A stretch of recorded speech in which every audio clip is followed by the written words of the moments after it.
You've both just come out of a meeting with IoM Bank. Just tell us firstly, what were you discussing? Well, what it was about the closure of Castletown Isle of Man Bank branch.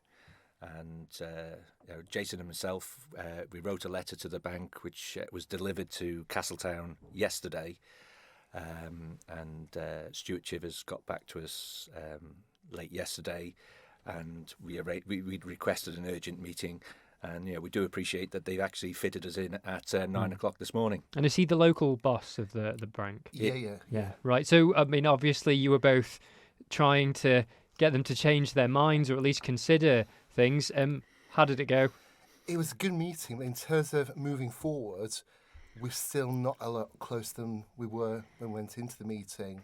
There have been positives in terms of things like the staff, that there was clarity in terms of the offering for the staff. Also, for existing customers, there's going to be more support. But in terms of that key issue, can we retain a bank in Castletown with the IoM name on it? That's, as far as out as it was previously. So were there any glimmers of hope? I mean, what was the body language like? Were you sensing that you might get somewhere? I was quite surprised when we went in. It was quite clear in the body language and the initial sort of discussions was the decision's been made. We're not for moving. We expressed concerns about the way that it's been dealt with, about these are your staff and customers, and it's come as a great surprise to them. And I think that could have actually been dealt with better.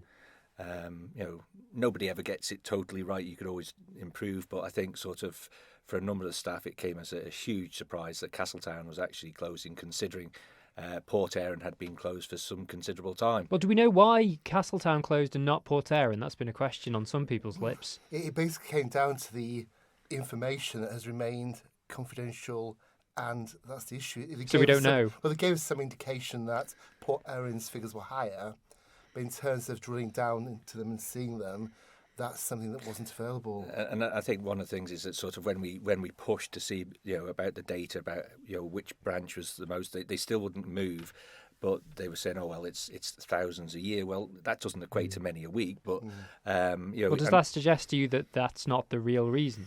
Well, I think part of it is the decision's been made, and I got the feeling that they've made a decision. That's it.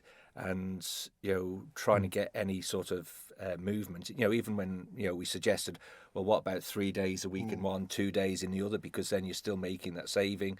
I think sort of no, that didn't go down well. I think it's about the capital value of the property as well. So they've looked at, well, we can sell this one off and the maintenance costs of it and the ongoing. But our concerns have been for the staff and also for the customers. And not everybody is digitally enabled. And our position was, well, quite frankly, Castletown has probably got the better access to it. It's got parking at the back of it. It's a larger branch.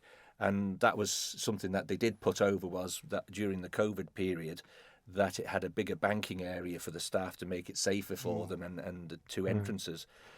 So what are you going to do now? Because, I mean, that seemed to come up, didn't go anywhere. So what's the next step? I know there's a protest on Friday. I think we've actually, the door's open, they're still listening.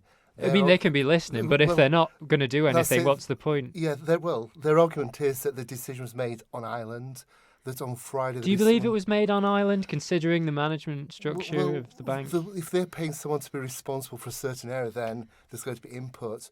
But going forward to Friday, they're sending a representative who's going to be at the gathering, and hopefully there will be that show of support that makes them think things perhaps should be looked at again. I think part of the issue was that it has come from the closures, because they're closing in Jersey and Guernsey and the Isle of Man.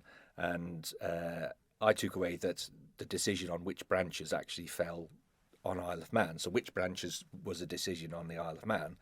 And I think it came from group that they've got to actually make these cuts.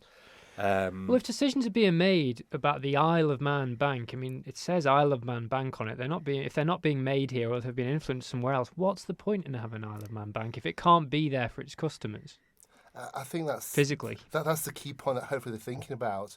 That it is such a strong brand. It's something that people expect to see when they go out for the day. And if those network's going to shrink, what are we going to be left with? And And going could it forward, keep shrinking? I mean, Well, how do we know? potentially there was indication in the talks that those future plans will be looked at again. But the key element is they've got to have a brand that's strong enough to get the customers to keep the bank viable. So hopefully there is some future. And I think what they said is they've seen a downturn of footfall across for the last 5 years of 30-odd%. And I don't think it'll just be sort of the Peel and the Castletown branches. I think that's probably generally with banking, and that is a concern. That how small will the branch network go. But as people get more online, that they don't go down and go into the banking, I suppose it's inevitable. I mean, could we be just left with Douglas in the end? Well, that's always a possibility, isn't it? When we saw a number of branches, I think we used to have a number of branches of Midland Bank, and those disappeared off. And some of the suggestions we were putting forward, like I said, 2 days, 3 days. What about a transaction-based service with the post office? These are things that when I was chairman of the post office and they were talking of closing, I think it was Kirkmichael, Onken and Ballasalla, that we went and spoke to the branch then about the post office putting these services, and that's what we put again was about what about using the post office, and that's not something that they're going to consider at this time. We raised concerns about the cash machine because there's another thing that's going to go. And it was there's one over at Barclays. Yeah. And Jason, you mentioned about putting the machine in the commissioners. Well, I have to ask both of you. It's been raised. Some people have said not a chance, but you're both members of government. You're a member of the Council of Ministers. Could government buy a bank? Could government buy Isle of Man Bank? What can government do? I mean, you're both in power. Right. Isle of Man Bank is just a trading name of RBSI International. So could you take that name on? Could you take it off and buy the rights for it and run something separate? You couldn't take it off them because it's their brand as such. They've got the banking license. Would the Isle of Man government take on a bank? Because you could protect it for people. You can make sure there's a physical presence for the elderly population. It's similar to the steam packet. If it's a national asset, do we need to protect it, or do we leave it to Powers Off Island to decide? It would be nice to actually have some involvement. The problem is the actual costs and the way it would be run. At the moment, we've got a post office network that should be able to actually go forward and offer the things that the people want. And I think what the post office has actually looked at in the past, and during my time, was actually what about the post office taking on a banking license? And there is lots of complexities about the post office taking on a banking license, and who is the lender of last resort. And aren't they notoriously difficult to get, especially on the Isle of Man? It's quite interesting that on Ireland you could actually have a savings bank and a very basic bank without all the actual additions that you would expect. So, and do you think that would service the population that are being left behind by this? Yeah, especially this older group in the digital excluded. And it was something that came up when the Economic Policy Review Committee was actually looking at the post office. And we had a meeting with the FSA, and we actually said, is there a way in which the post can go forward without the full banking licence, which Mr. Cregeen said is an issue to actually get. And there are clear opportunities. So potentially that is something that could be picked up and move forward. And it's something that, I'll raise with my other ministerial colleagues from Peel, because they're deeply concerned that they'll have no bank at all in the West. Of course, yeah.